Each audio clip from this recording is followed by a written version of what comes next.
Breaking news అందుతోంది. Parliament ఎన్నికల నేపథ్యంలో 39 మంది అభ్యర్థులతో కాంగ్రెస్ తన తొలి జాబితాను విడుదల చేసింది. అభ్యర్థుల జాబితాను కేసీ వేణుగోపాల్ విడుదల చేశారు. వాయనాడ్ నుంచి మరోసారి రాహుల్ గాంధీ పోటీ చేయబోతున్నారు.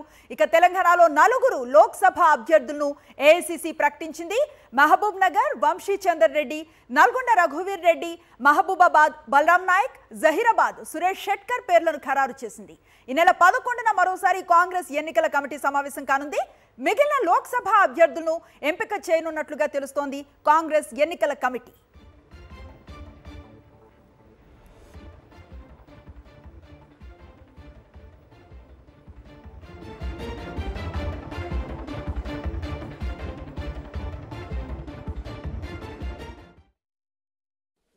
Now this is the list decided by yesterday's CEC under the presidency of Honorable Congress President Mallikarjuna Kharge ji.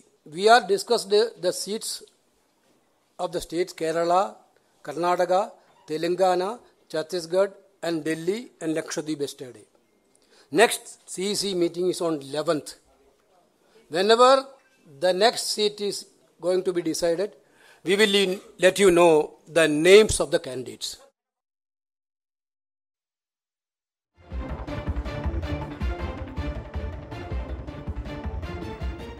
మొత్తం మీద 39 మందితో తన తొలి జాబితాను విడుదల చేసింది కాంగ్రెస్. పూర్తి సమాచారం మా ఢిల్లీ కరెస్పాండెంట్ వెంకటేష్ అందిస్తారు. వెంకటేష్, కాంగ్రెస్ తొలి జాబితాకు సంబంధించి ఎట్లాంటి డీటెయిల్స్ ఉన్నాయి? మరొక వారం రోజుల్లో లోక్సభ ఎన్నికల షెడ్యూల్ విడుదల కానున్న నేపథ్యంలో కాంగ్రెస్ పార్టీ తన తొలి జాబితాను విడుదల చేసింది. అయితే నిజానికి దాదాపు 100కు పైగా స్థానాలను తొలి జాబితాలో ప్రకటిస్తారని అందరూ ఊహించారు. కానీ కాంగ్రెస్ పార్టీ కేవలం 39 స్థానాలు మాత్రమే తొలి జాబితాలో ప్రకటించగలిగింది. అలాగే తెలంగాణ నుంచి దాదాపు నిన్న 11 స్థానాలు క్లియర్ అయినట్లుగా సమాచారం ఉంది మనకు. కానీ కేవలం 4కి మాత్రమే ఈ జాబితాలో చోటు కల్పించినటువంటి పరిస్థితి. సో మహబూబ్ నగర్ నుంచి ఏఐసిసి కార్యదర్శి వంశీ చంద్ రెడ్డికి అవకాశం కల్పించారు. సో రెండోసారి ఆయనకు అవకాశం ఇచ్చారు. గత ఎన్నికల్లో కూడా ఆయన లోక్సభ ఎంపీగా పోటీ చేసి ఓడిపోయారు.